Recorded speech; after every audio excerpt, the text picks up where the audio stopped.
Thank you, colleagues. We're going to move to the next item of business, which is a Stage 3 proceedings on the Dogs Protection of Livestock Amendment Scotland Bill. So in dealing with the bill, the amendment, the members should have with them the marshal's list. The bill is amended at Stage 2 and the grouping of amendments. Just remind members that if we do have a vote, the division bell will sound and will be suspended for 5 minutes. Each vote will last 1 minute. If anybody wishes to speak on a group on the amendments, just press your button as soon as I call the group. So I'm going to turn now to the amendments. Group 1, minor and technical. Can I call Amendment 1 in the name of Emma Harper? This is grouped with Amendments 2, 3 and 4. Emma Harper to move Amendment 1 and speak to all the amendments in the group. Thank you, Presiding Officer. I'm happy to move Amendment 1 and speak to all amendments in this group. I know they are minor and technical. At Stage 2, the Rural Economy and Connectivity Committee agreed an amendment lodged by Jamie Halcrow-Johnston, and the aim of which was to clarify that woodland used for grazing should be included within the definition of agricultural land. I had no strong views on whether the change was needed, but as the Minister and the committee believed that the change would be helpful, I supported the amendment. Technical issues were subsequently identified with the drafting of Mr Halcrow-Johnston's Stage 2 amendment, and Amendments 1 and 2 rectify those deficiencies. There is no change to the substantive effect of Mr Halcrow-Johnston's amendment. Amendment 3 seeks to remove Section 8 of the bill.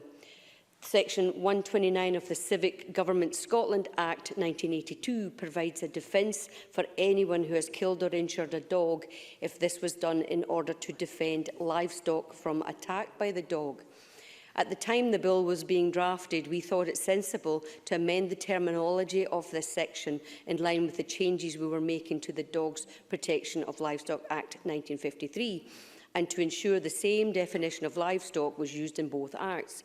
However, at a late stage, it was pointed out to me that Section 129 had already been repealed, except to the extent that it provides a definition of livestock for the purposes of Section 74 of the 1982 Civic Government Act.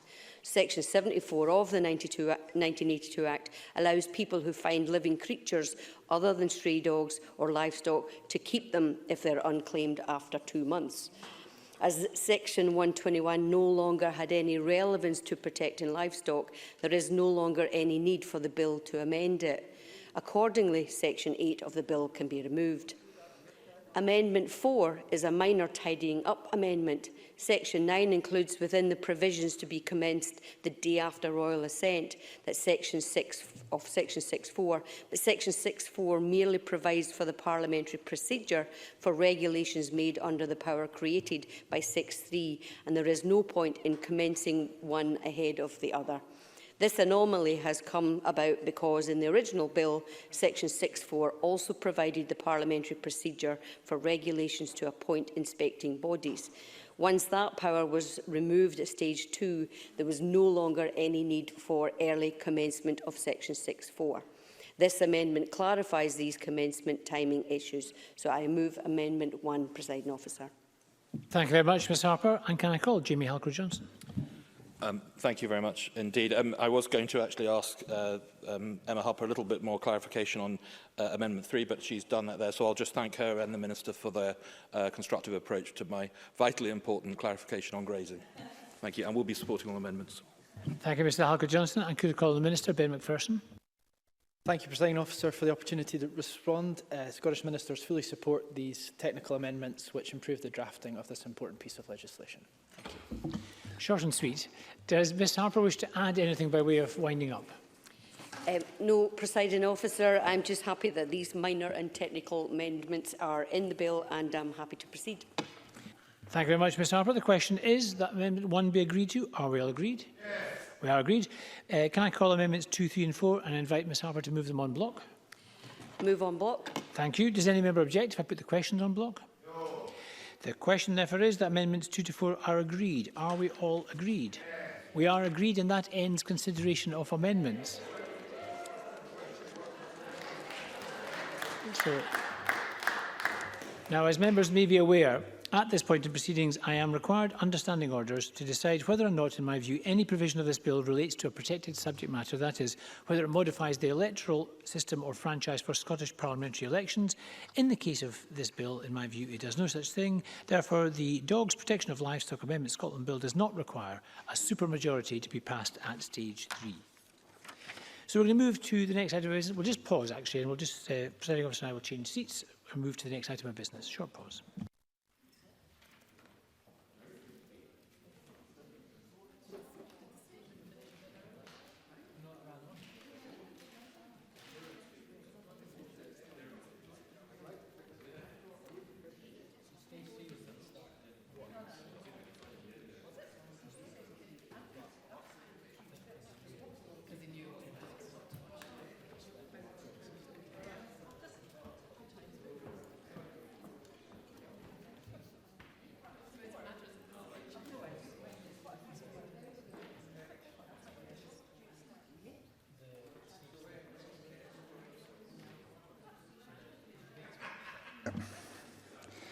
Thank you very much. The next item of business is a Stage 3 debate on Motion 24270 in the name of Emma Harper on the Dogs Protection of Livestock Amendment Scotland Bill. Members should note that the question on the motion will be taken immediately following the conclusion of the debate and can invite members who wish to speak in the debate to press the request to speak buttons now. And I call on Emma Harper to speak to and move the motion. Thank you, Presiding Officer.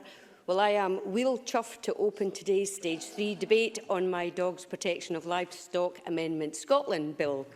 I am pleased that this bill that I have worked on for more than 4 years has had unanimous cross-party support, and it is the last bill that will be passed by this chamber in this parliamentary session. Presiding Officer, the bill came about because in my work as an MSP, I heard about many horrific incidents of dogs attacking sheep and kye and other livestock. And in pursuing this, I discovered the current legislation, which is now 68 years old, was seriously outdated and needed to be modernised. I have also discovered that incidents of livestock attacks were actually underreported by farmers and crofters.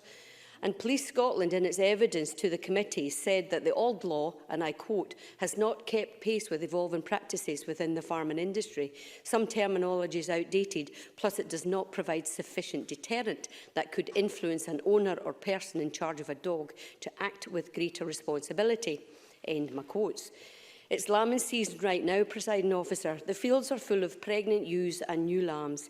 It's very distressing to see the photos of carnage of dead sheep and lambs from attacks by out-of-control dogs.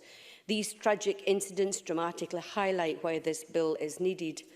This bill extends the definition of livestock to include llamas, alpacas and buffaloes, which were not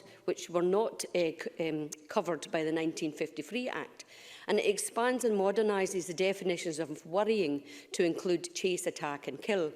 It also gives additional powers to the police to allow them to seize and detain a dog suspected of livestock attack on agricultural land for the purposes of identifying and securing evidence of the offence.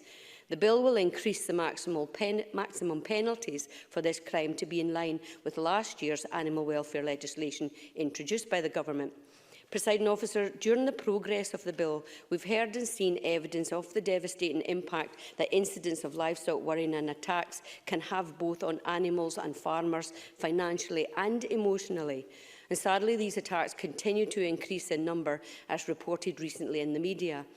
During this COVID lockdown, we've seen how important it is for our physical and mental health to be able to access our wonderful countryside, and there are more and more people doing just that. I encourage everyone to spend time in nature, enjoying the benefits it gives, and to do so responsibly. I'm a dog owner myself, and I enjoy accessing the countryside with my twa dogs. This bill will make a real difference to farmers and will, I hope, help to educate everyone about the importance of keeping your dogs under control around livestock. I hope we will see year-on-year reduction in incidents of worrying and attack and a rise in responsible access to our stunning countryside. Presiding Officer, I'd like to say thank you to a number of people and organisations in my closing without whom we wouldn't be here today. But now I want to thank the Parliament's Rural Economy and Connectivity Committee and the DPLR committees for their scrutiny. and my MSP colleagues for their support, and of course the Scottish Government Ministers Mary Goujon, Ben McPherson and their officials. And a huge thank you goes to Mary Dinsdale, Nick Hawthorne and Kenny Heitkin from the Non-Government Bills Unit, and Charles Livingston, the bill drafter, and of course to my office manager, Scott McIlvany, who has supported me from the beginning and who has helped us get to stage 3 today. More thanks will be made in my closing because this has been a real collaborative effort. So, Presiding Officer, in conclusion, I want to welcome the cross-party way in which this bill has been taken forward, the suggested changes and the amendments from the committee members and from the Government. And I believe now we have a piece of legislation which will really make a difference to farmers and crofters across Scotland and will promote responsible access to our braw and bonny countryside, some of the best which can be experienced in Galloway. I therefore move that the Dogs Protection of Livestock Amendment Scotland Bill be passed.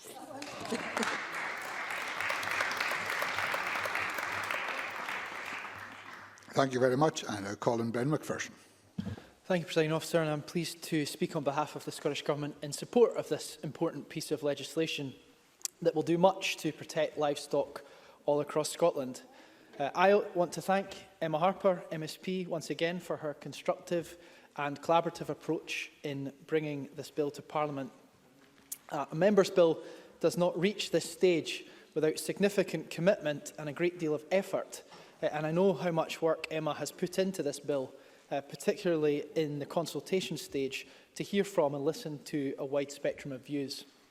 Scott, in her parliamentary office, has also been essential to this work, and so too have Parliament officials, particularly the Parliament's non-government bills team, and also so have Scottish Government officials. And I would like to pay tribute to my officials and the work that they've done on this legislation and more widely. I also want to thank the Rural Economy and Connectivity Committee for the role it has played in hearing evidence and in producing helpful recommendations at stage 1, which we considered carefully, leading to the changes brought in at stage 2 and a bill which now undoubtedly provides a modernised statutory framework on livestock worrying.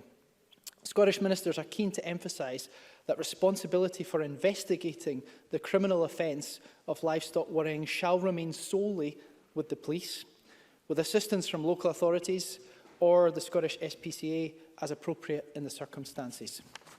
Throughout the bill process, we have worked with key partners and stakeholders to clarify roles and responsibilities and increase understanding about what private vets may be asked to do in relation to investigating livestock worrying incidents.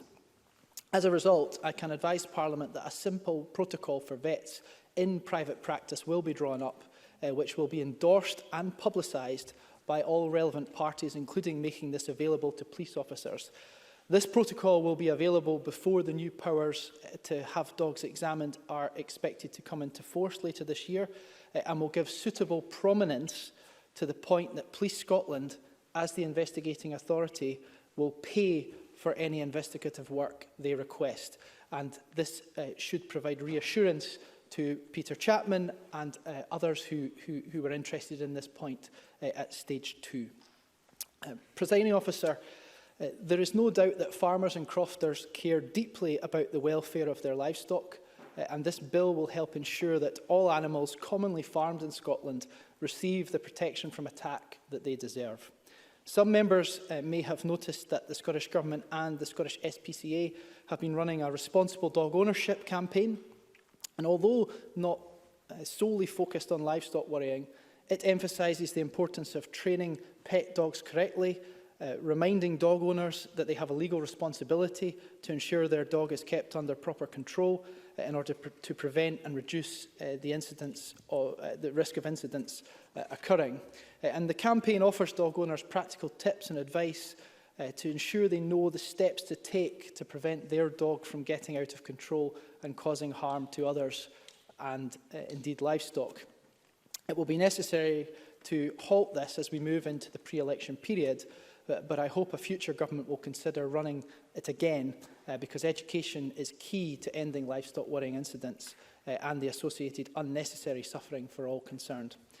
Presiding Officer, it is not often that the government comes into stage 3 having very little to say in terms of amendments. On this bill, we have had none. And this is a clear signal of the bill's success through members working collaboratively throughout the legislative process and therefore producing a bill before us that is worthy of Emma Harper's hard work and everyone else who has contributed.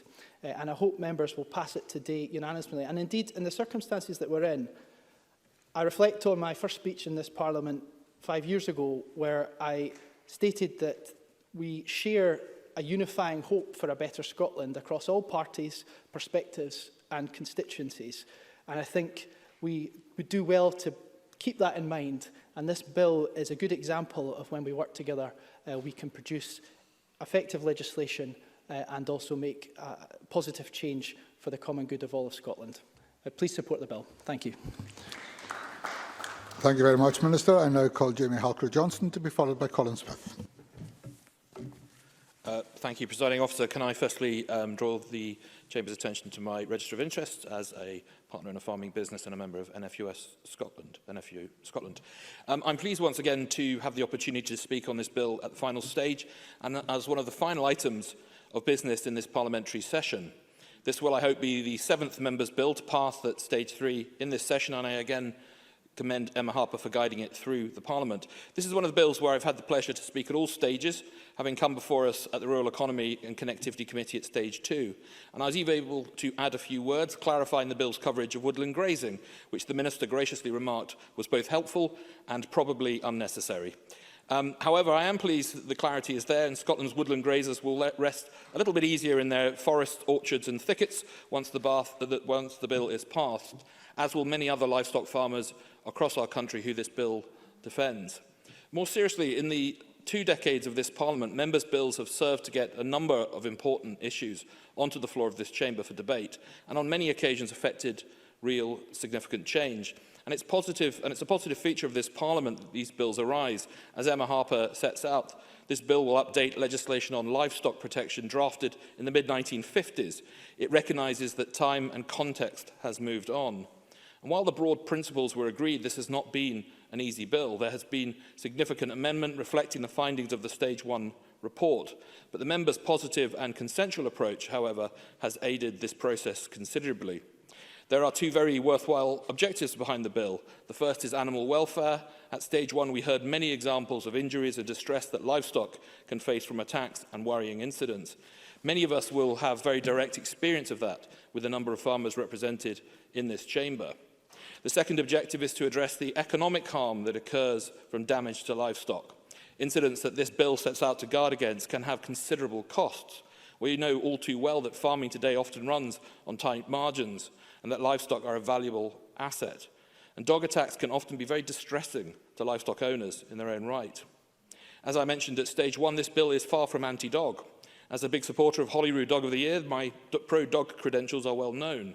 However, too often, owners are not providing the proper control of dogs in rural areas, and in some cases this is bred by indifference, but on other occasions it is ignorance. The Dogs Trust supporting the bill has highlighted the many occasions where worrying incidents can take place without the owner present. Dogs may have escaped from a garden or been left out unaccompanied. That's why it's important that information campaigns are run, that school pupils, even in our urban communities, learn the countryside code, and that everyone in our rural communities recognises the dangers that can occur.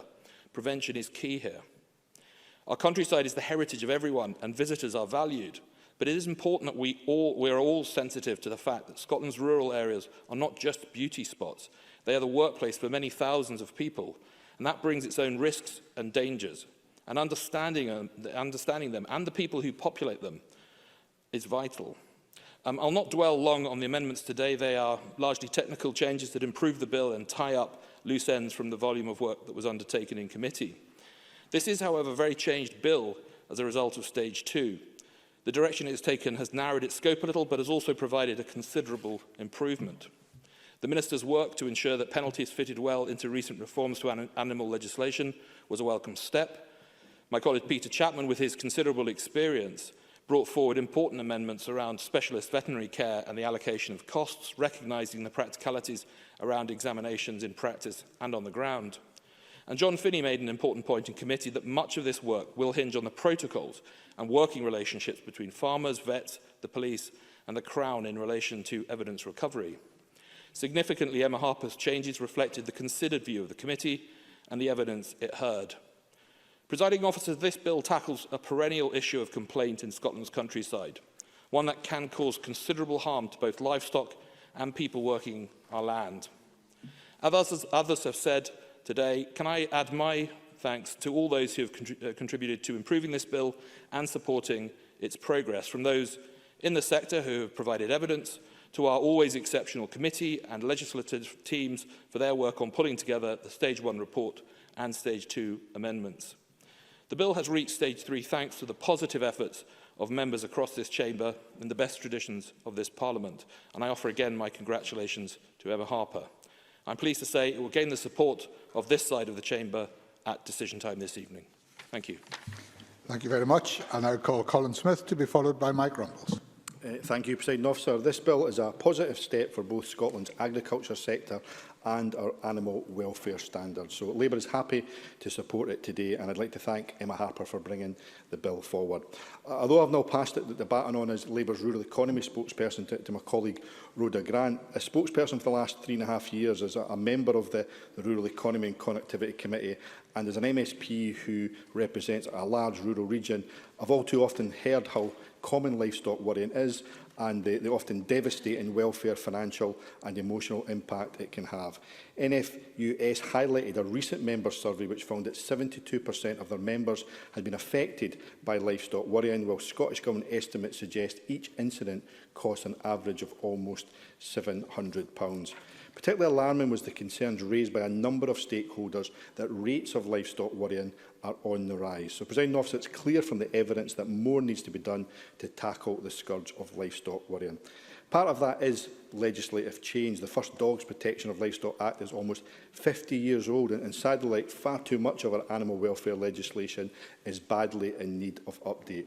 This bill will help deliver that, and when it comes to livestock worrying.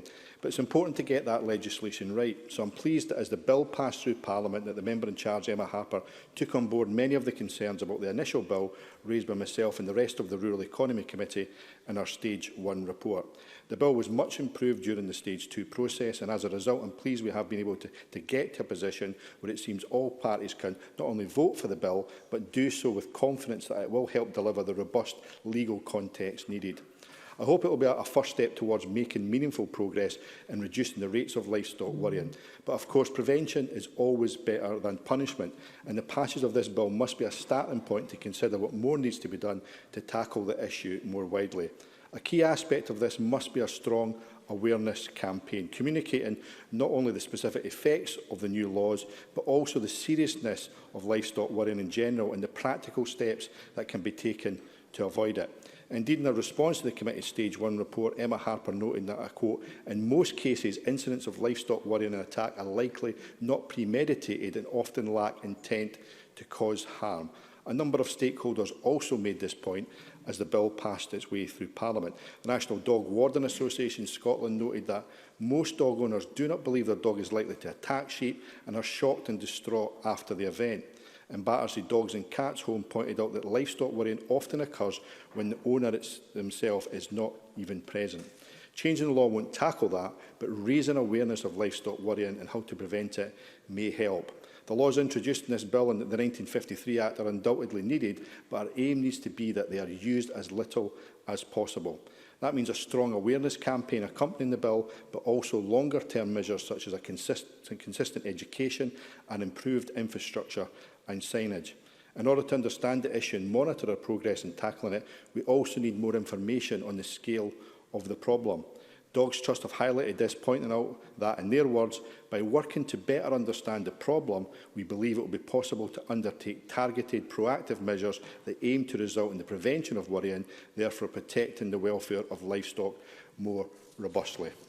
Stakeholders from a range of backgrounds also highlighted how under-reporting and inconsistent data collection make it difficult to get a clear idea of just how common the problem is. This needs to be addressed if we are to ensure the new laws and any related measures are working as intended.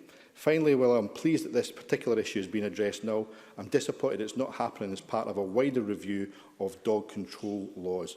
A comprehensive review of these laws is badly needed, and I hope this will be taken forward in the next parliamentary session. However, I'm pleased to be voting for this bill today, and I congratulate Emma Harper for her work getting the bill to this point, and everyone who's been involved in developing and improving the bill throughout the process. This is a welcome change with cross-party support that will provide farmers and crofters with reassurance that the issue of livestock worrying is being taken seriously by all parties. And it's another important small step in the progress being made to improve Scotland's animal welfare regime. There remains, however, an awful lot more still to do. Thank you.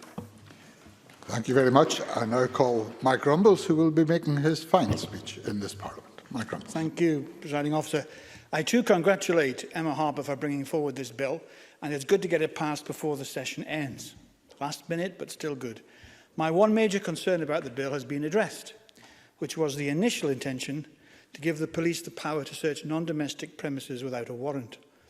This was the second time in this parliamentary session that this idea had appeared in legislation. The first time in the government's UEFA bill, and now in this one, and I thank the Minister, particularly Ben McPherson, for looking at this.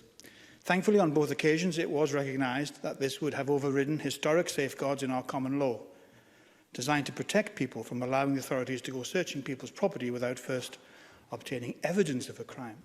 Thank goodness common sense prevailed, but it just shows that vigilance is always required from MSPs when examining legislation from the government, from committees, from individual MSPs. Presiding Officer, if you would indulge me just for a moment, considering that this is my last speech in Parliament, for me to make a general comment on the work of MSPs. Since I was first elected some 22 years ago, I've seen a marked change in the, if I may say so, the independence of mind of MSP colleagues across the board. I'm not singling anybody out. When it comes to voting in the Scottish Parliament, we have collectively become far more tribal, and unfortunately my party right or wrong. And I would urge those colleagues who are returned at the election to consider this. It's fine when the following three elements are aligned. Firstly, your own values and beliefs, the interests of your constituents, and your party's leadership decisions. Unfortunately, in politics, these don't always neatly align.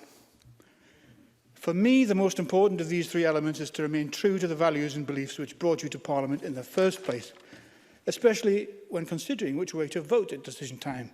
And it's everybody's decision. I'll give just one example about what I mean. When we had the vote on closing our churches during this pandemic, today's judgment from Lord Braid ruled that this was unconstitutional, disproportionate and consequently unlawful. Yet how many colleagues voted against their better judgment?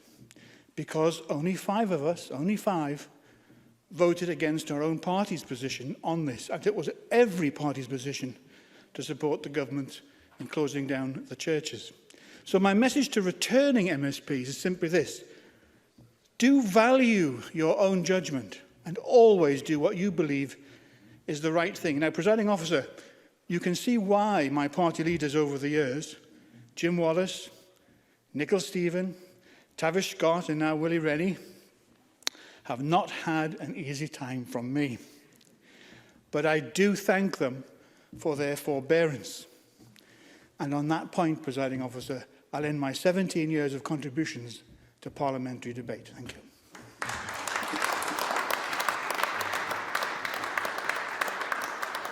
Thank you very much, Mr Rumbles. And I now call John Finney, who is also making his final speech in Parliament.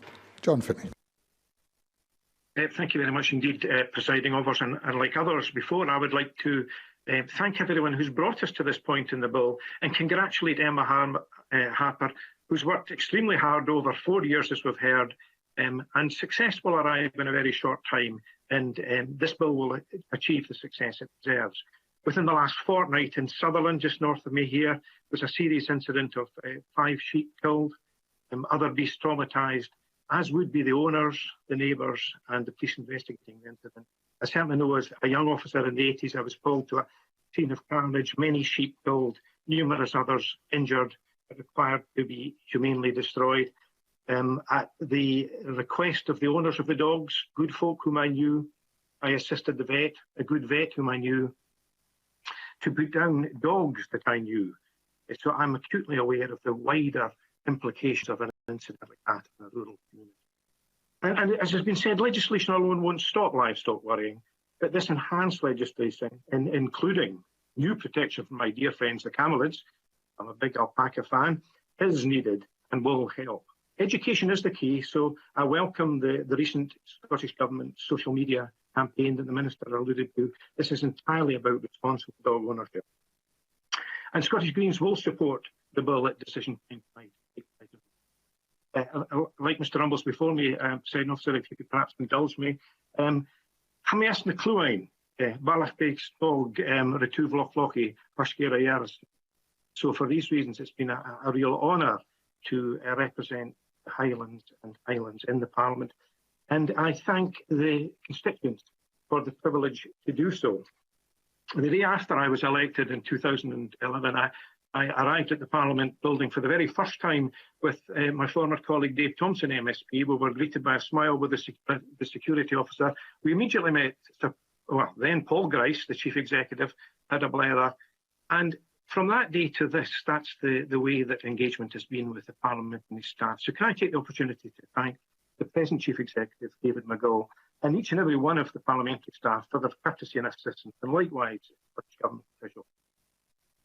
I've enjoyed my parliamentary work, particularly helping constituents, and to that end, I could not have been better served than by Linda Wilson, in my constituency office throughout both terms. Linda's courteous and engaging manner has been invaluable in us helping countless constituents, and she can be very proud of the support she's given to communities of the Highlands and Islands.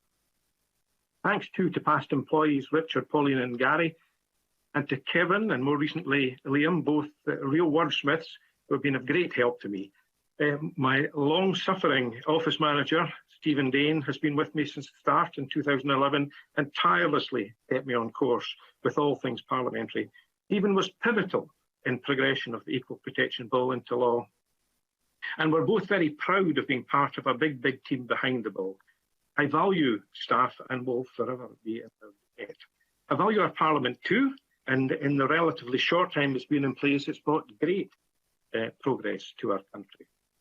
I always want to be forward-looking and positive, Presiding Officer. However, I must say I've been dismayed, indeed angered by those, particularly of late, who have sought to undermine our Parliament and our institutions for their shabby ends. Fortunately, Session 5 of the Parliament will not be marked by their wrecking crews activities. Rather, it will be remembered because of progressive legislation, such as the Domestic Abuse Bill, the Redress for Survivors of Historical Child Abuse and Care Bill, the Period Products Bill, and many more.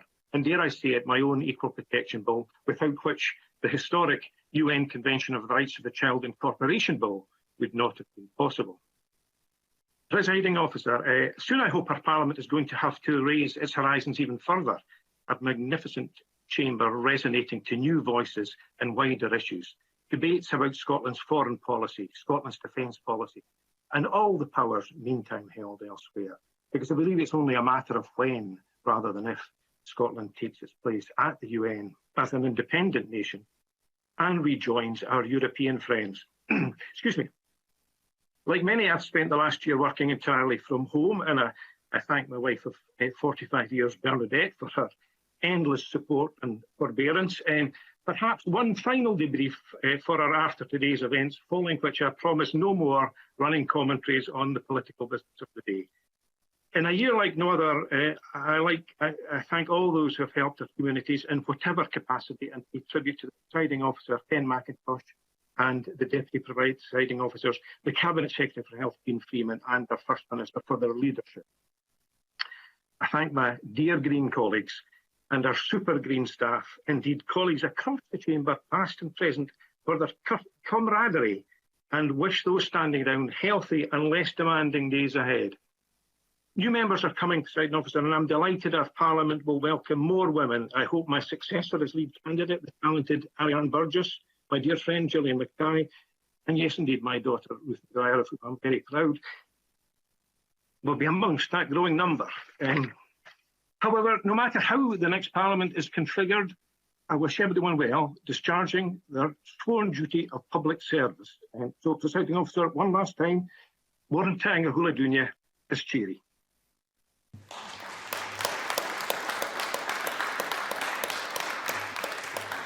Warren Tang, Master Finney. 3-minute contributions, please, from members. Christine Graham, to be followed by Claudia Beamish. I can see people round the chamber timing me before I even start. Can I wish John Finney and Mike Rumbles well, but in particular Cabinet Secretary Rosanna Cunningham. I believe this is her final speech. Few of the 99ers are left. I'm struggling on. Hope to be returned. They'll need to shoot me like a whole horse. Anyway, I'm pleased to speak in this debate on Emma Harper's bill, not only as convener of the cross-party group on animal welfare, but as someone whose constituency straddles farms in Midlothian and the borders, and as a colleague who substituted on the REC committee for Emma Harper during the evidence session. And I must commend Edward Mountain in trying to chair me. It's a difficult job. But as someone also in previous sessions has brought forward my own members' bills, sometimes with success, such as the Control of Dogs Scotland Act 2010. So, I know how tough it is for a member to get this far and how long it takes, even with the excellent expertise of the Non-Government Bills Unit. I think Emma Harper has been progressing this bill since 2017, so it's a very long gestation. This bill addresses the horrendous issue of the worrying and savaging of farm livestock by unattended or out-of-control dogs, carrying a high welfare risk for livestock and fatalities. The impact on farmers is not only financial, with veterinarian costs, the replacement of lost animals, but perhaps most of all, emotional, as they deal with half-dead and mutilated dying animals. Now, the dog is not to blame. And the majority of dog owners do walk their animals responsibly in all environments. And a farm is a working environment. As usual, it's the minority, either through ignorance or willfully, who let their dogs run wild. The proposed increases, with a maximum availability penalty of a fine up to £40,000 and or up to 12 months imprisonment, is long overdue. And indeed, with the upsurge in dog ownership during COVID, this bill could not be timelier. Its penalties are important, I hope, reflecting the culpability of the dog owner, but I hope also as a deterrent. And this bill should be a vehicle to educate dog owners on their responsibilities in the working countryside. But I have two asks of the Scottish Government, as this bill, I hope, is passed at decision time. One, that it receives the publicity from the government it gives to its own bills, something I've been banging on about for years. And secondly, we have at last a national database linked to the existing microchip data of Scotland's dogs population, bringing together dog control notices and offences under this bill. That way, serial offending owners cannot dodge being identified. Finally, many congratulations to my colleague on what will be a well-earned success at decision time, and 5 seconds left. Thank you, Presiding Officer. Very timely contribution. I now call Claudia Beamish, to be followed by Claire Adamson. Right, thank you, Presiding Officer, and I've been frantically trying to cut my speech from 4 to 3, but I'll do my best. I'd really like to thank Emma Harper for bringing forward the Dogs Protection of Livestock Amendment Scotland Bill. What a lot of work for all involved.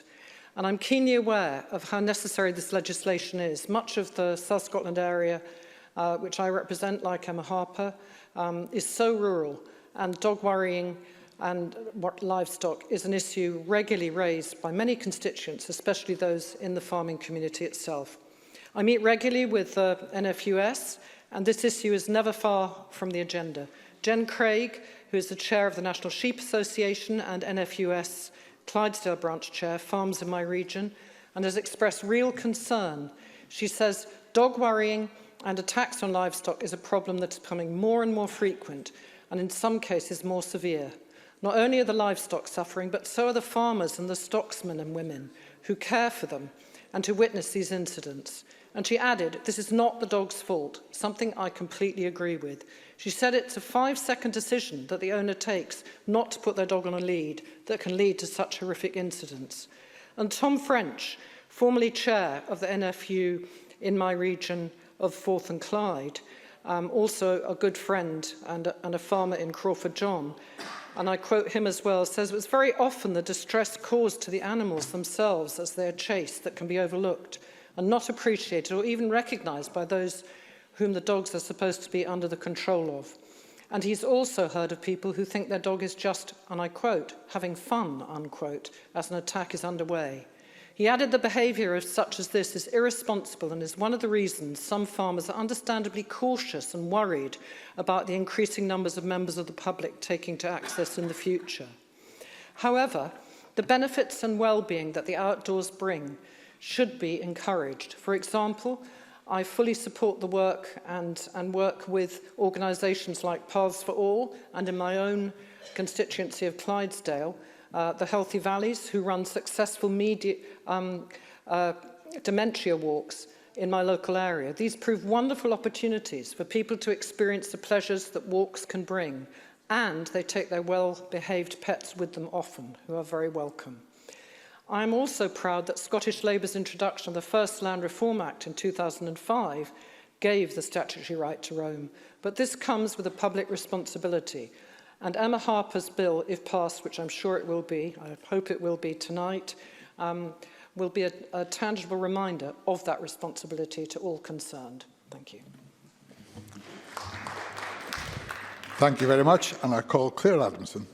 Thank you, Presiding Officer. Can I offer congratulations to all members who are leaving, this will be their final day, and for the contributions here from particularly Mike Rumbles and Mr Finlay. But if I could just say a special wish to the Lanarkshire Lassies. In 2011, I joined a very elite group, Linda Fabiani, Christina McKelvey, Aileen MacLeod, and Aileen Campbell. Formidable women, one and all, and they have been my mentors, my friends and my support. And I wish Miss Campbell and Miss Fabiani the very best going forward.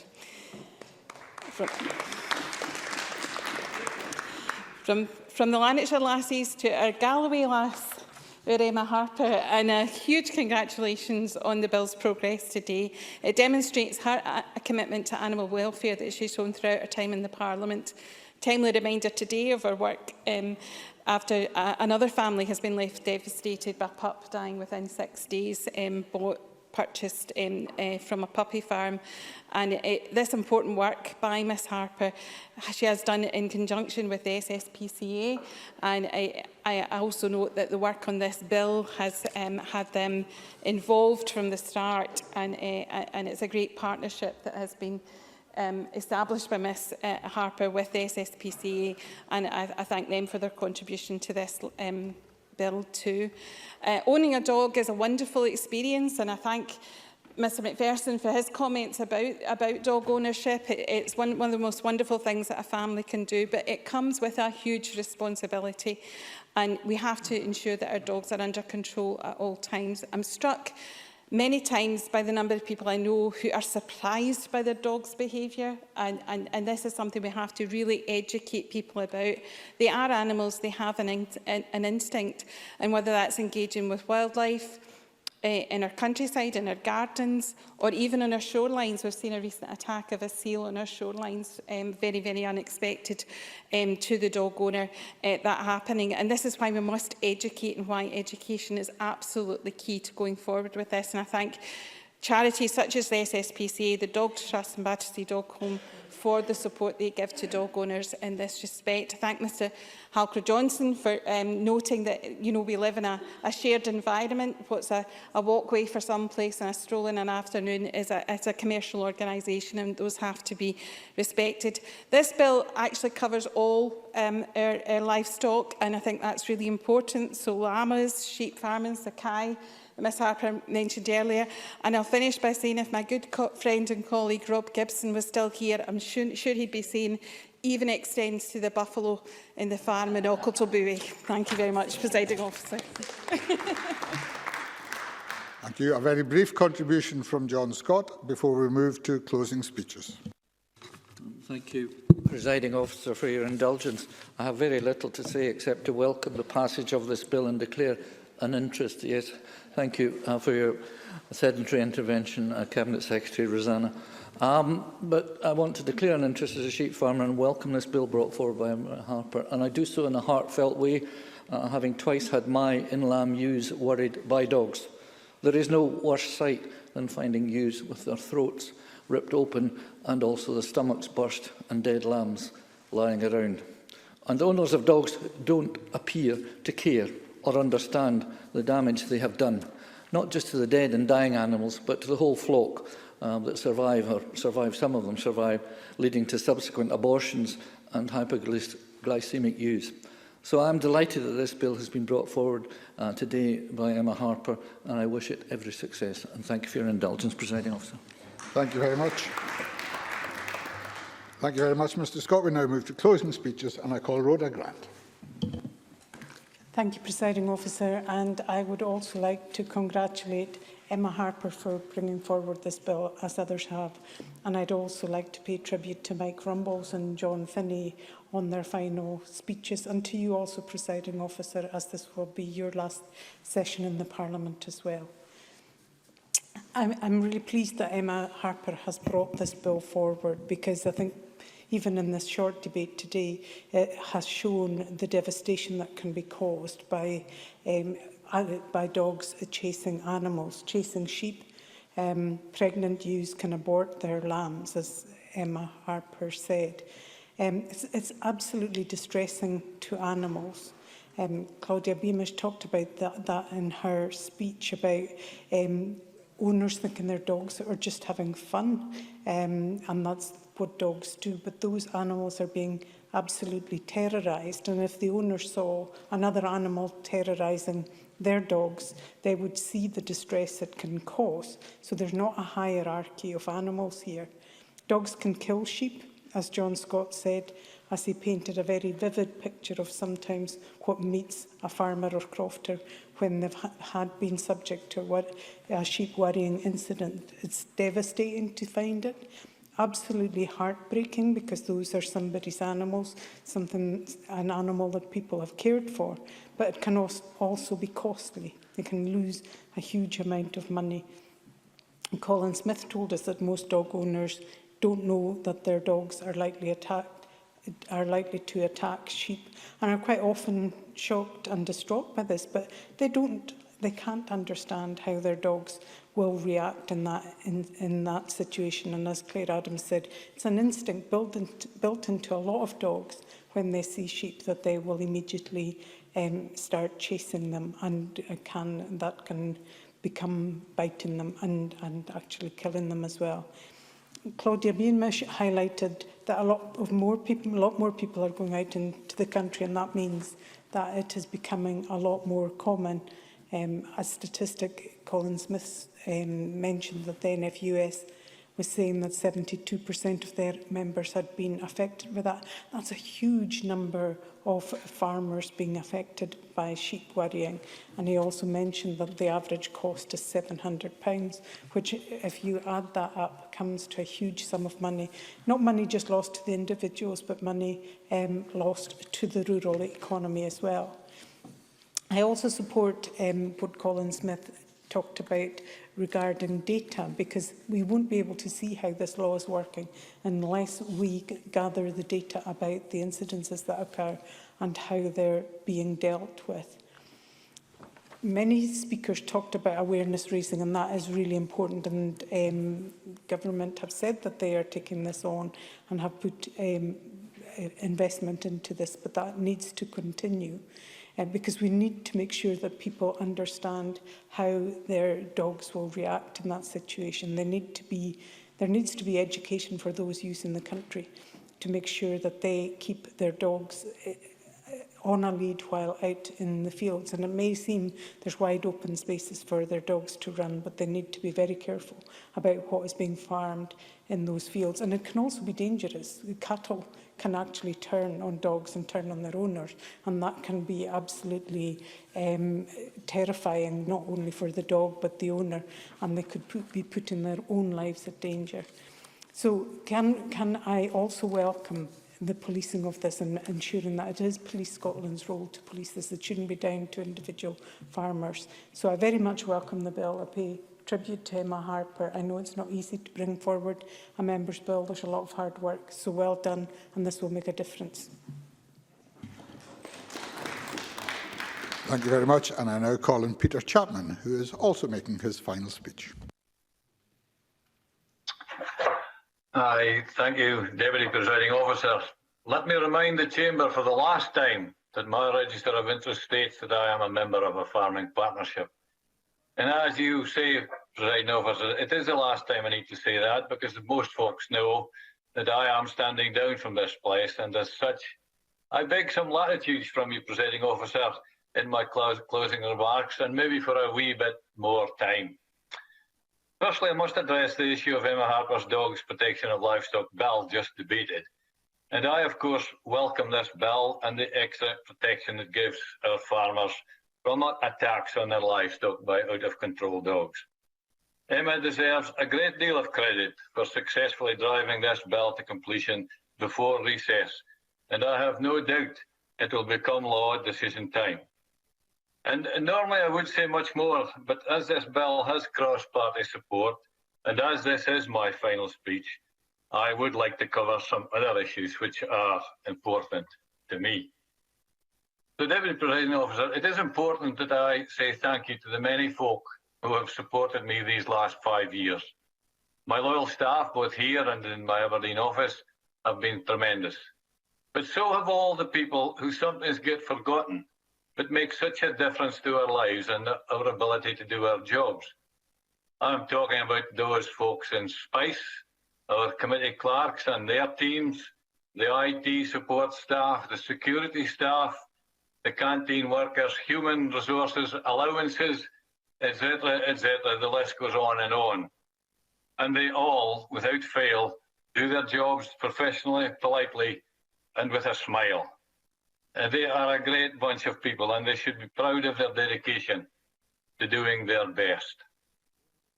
But how I wish I could be equally complimentary about other people and other things that goes on in this place. Of course I cannot, because there is something, in my opinion, sinister and worrying going on here, which is undermining the very credibility of this Parliament. And it is unfortunately being perpetrated by the SNP, the very party that likes to tell us we should respect Parliament. We have a First Minister determined to hang on to power, a First Minister who we know has misled Parliament, a First Minister who, if she had a shred of self-awareness or honour, would already have resigned. But she won't.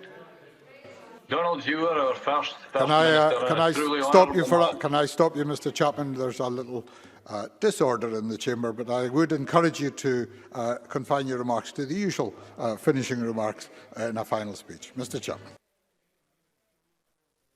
I hear what you say, Presiding Officer, but as I say, some of these issues are, to my mind, very important, and I would wish to make the points as I have stated. As I say, Donald Dewar as a man must be turning in his grave to see the damage this administration has done to the integrity and the standing of our Parliament. A Parliament which was launched with such high expectations that we would do politics better. The Sturgeon Salmon scandal has discredited our Parliament and highlighted a fatal weakness in our inability to hold the party in power to account. We have seen this SNP administration willfully ignore a series of votes which it has lost, and willfully ignore requests for information which at the outset was promised by our First Minister to the investigating committee. Democracy is a fragile flower, and without proper scrutiny and the ability to hold a government to account, our very democracy is at risk. Presiding Officer, this administration is mired in scandal and failure on many fronts, none more serious than the decline in our education system, a system once the envy of the world, which after 14 years of SNP rule is but a shadow of its former self. Nicola Sturgeon has said on many occasions to judge her on education, well, First Minister, we have, and you have failed miserably. But, Presiding Officer, on a lighter note, one of the most memorable speeches I have delivered in the last 5 years was the een I did in my own northeast tongue, the Doric. When I put it on the Facebook, it went viral. And I've had about 270,000 hits by all over the world. And that just goes to show how important the Scots language is to so many folk, and how important it is to our heritage and our culture. I would love to see our Scots language put in an equal fitting with Gaelic and get the same level of support and funding as Gaelic gets. In my mind, it's just as important. It would be great if the many fantastic poems, for instance, written in the Doric, could be taught in schools. But thankfully, our Doric won't be forgotten when I leave, because Mark Finlater is fecht in the Banff-and-Buchan seat instead of me, and he's a native speaker and just as passionate about it as I am. In conclusion, Presiding Officer, I have only had 5 years in my role as an MSP, and it has been a great experience, and I have made many new friends. But I leave, frankly, disillusioned with what this place has become and concerned for the future of my country. Another 5 years of an SNP administration with an overall majority and without the ability to hold it to account fills me with dread. And another divisive independence referendum is the last thing this country needs just now. And I passionately hope that we can stop that happening, and I promise I will be doing my bit up to election day to return as many Conservative NSPs as possible. Because, Presiding Officer, a balanced Parliament will be a better Parliament. Thank you, Presiding Officer. I now call Rosanna Cunningham and Cabinet Secretary. This is also your last speech. Thank you, Presiding Officer. On the last day of this current Parliament, it does seem fitting that we are considering a Members' Bill that has strong cross-party support and addresses a matter of serious concern to everyone with an interest in animal welfare. And I warmly congratulate my colleague Emma Harper on her successful initiative. Improving the lives of Scotland's animals is something to which I am strongly committed. Despite having to deal with the extreme pressures of EU exit and the COVID pandemic, this government has still been able to deliver many groundbreaking and innovative improvements in this area. And I'm therefore happy to commend this bill to the Chamber. Presiding Officer, as you've indicated, this will be my last speech in this Chamber. Well, I should say my last in my elected capacity. This time comes to all of us, sometimes without warning, so I count myself very lucky to have been able to make the decision to retire at a time of my own choosing. I do confess to the occasional bewildering thought, quite how did it come to this? As a 15-year-old living in Australia, I wrote to the SNP in 1967 after the Hamilton by-election, and they wrote back, and I still have the package of booklets and leaflets. A little out of date now, perhaps. Approximately 5 minutes later, or so it seems, I'm standing here making a valedictory speech in a Scottish Parliament. And it has been the most extraordinary experience, a great privilege, and of course, a matter of some pride. Only the achievement of independence itself will top this for me. Now, and I say this in the spirit I would have hoped all valedictory speeches were said. Not everyone knows this, but in the early years of this Parliament, there was an informal cross-party backbench dining group. In those years, some enduring friendships emerged. For example, John Scott. John was an active diner, and he will remember the great fun we had. The ease with which he and I have been able to negotiate our way through some tricky policy issues in the intervening years is, I suspect, a consequence of that early period. Tavish Scott, who of course has left us in this term, was also an enthusiastic diner. And when Liam MacArthur was elected, Tavish pulled him into the same relationship, usually assisted by Prosecco, it has to be said, although Liam's cross-chamber texts aren't quite as wicked as Tavish's were. And I also have to apologise to Anas Sarwar. Pre-lockdown, I said I would make him a rhubarb and ginger cake, which I have singularly failed to deliver, thereby allowing him to say with authority, that nationalists don't keep their promises. There are many others I could have named, members who were here in the early years but have left before this. But the point I'm making is, I hope, clear, that the capacity to forge relationships in this place should not be confined within party groups. And now I want to say a huge thank you to all who have worked for me over the years, up to and including my current constituency staff, Emma, Carol, Sheena, and of course Callum, who has been with me from the very start. I want to also thank all the officials and staff, both parliamentary and government, who've supported me, and that includes innumerable members of my various private offices over the last 12 years.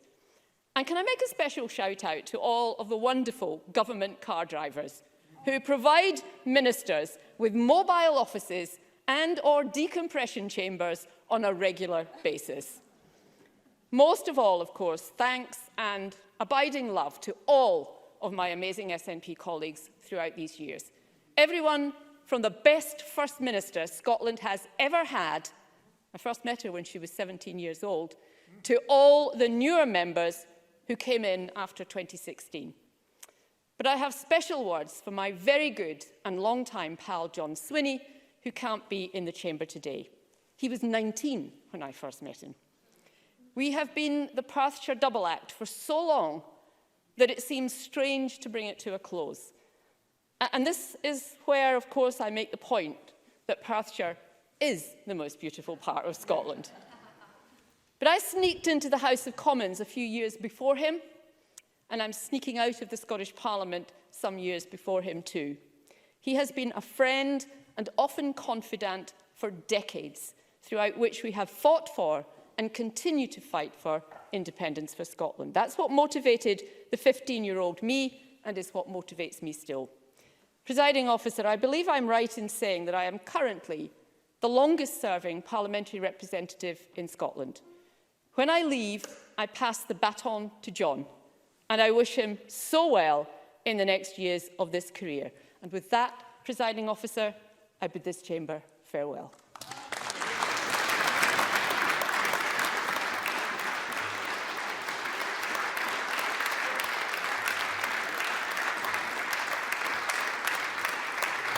Thank you very much, Cabinet Secretary. And I now call on Emma Harper to respond to and wind up the debate.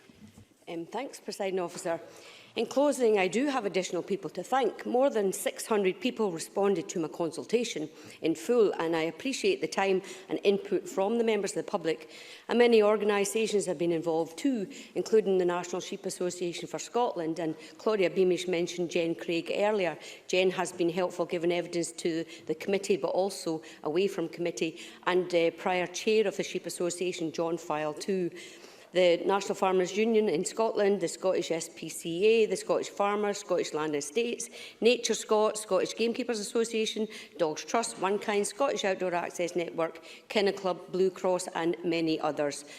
I do want to give special thanks to Chief Inspector Alan Drawn, who's the National Rural Crime Officer, and his team, including Willie Johnston and Alan McKean for Dumfries, and also PC John Cowan from Dumfries and Galloway Police Force also. The support from Spark has been phenomenal. Their knowledge and input has been greatly received. And during the debate, I welcome what Minister Ben McPherson says about what he has announced about a modernised statutory framework for livestock worrying and a simple protocol that it would help support veterinarians in their work as well. So that is welcome today. I do agree with Colin Smith that prevention and education is key, and like the government's responsible owner advice that I've been seeing on the internet in the last few days, we know that increase in awareness is also what needs to be done to accompany this bill. But Police Scotland did say that the current law doesn't provide sufficient deterrent that could influence an owner to act with greater responsibility. And Christine Graham said that, nobody takes their dog out with an intent to attack sheep or alpacas or llamas or buffalo or whatever livestock is in our Scottish fields these days. But I do want to thank everyone who spoke in this Stage 3 debate. Jamie Halcrow-Johnson, I appreciate your amendment at Stage 2, and we just needed to tweak it a wee bit today. Also, Claire Adamson spoke, and Mike Rumbles and John Finney. I wish you both well for the future, as this was your last contributions today.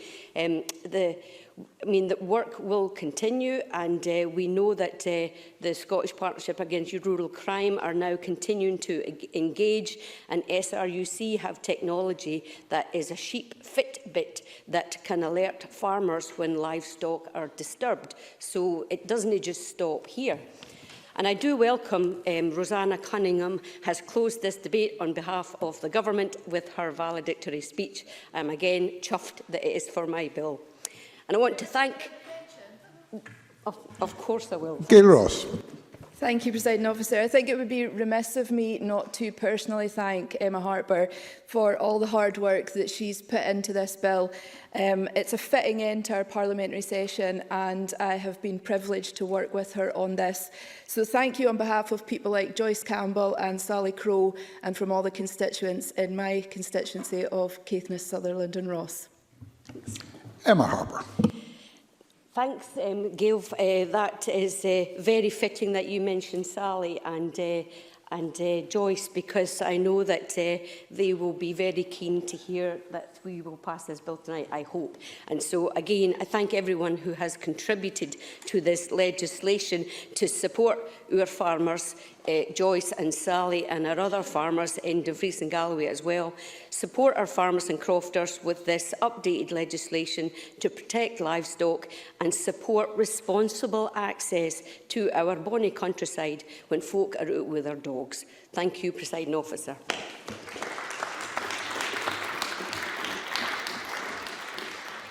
Thank you very much, Ms Harper, and we'll move on in a moment to the next item of business.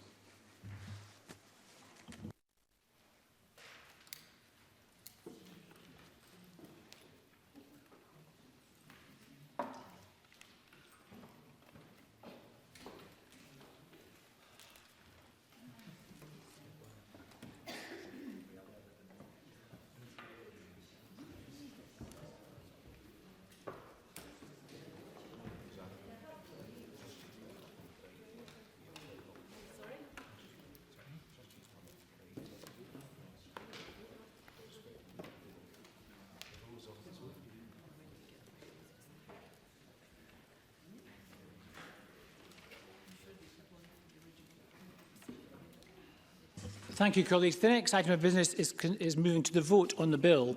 But before I do so, I'm actually going to suspend for a few moments for a technical break to allow members to access the voting app. Hopefully not for 5 minutes, but I'm going to suspend for a few moments to allow us to access the voting app. Parliament is suspended.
Thank you, colleagues. We are now back in session. And so we're going to go straight to the vote. The question is that motion 24270 in the name of Emma Harper on the Dogs Protection of Livestock Amendment Scotland Bill be agreed, and members may cast their votes now. This will be a 1-minute division.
That vote is now closed. Please let me know if you were not able to vote.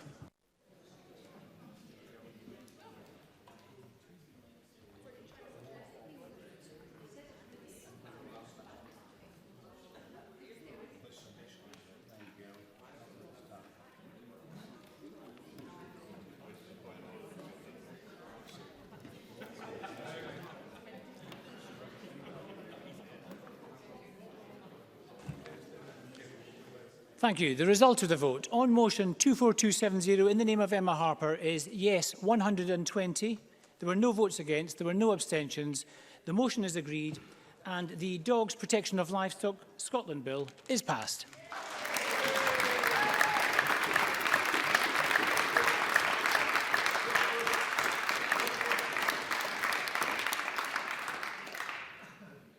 Thank you. I'm now just going to hand the chair to my Deputy Presiding Officer, Linda Fabiani, to chair the next item.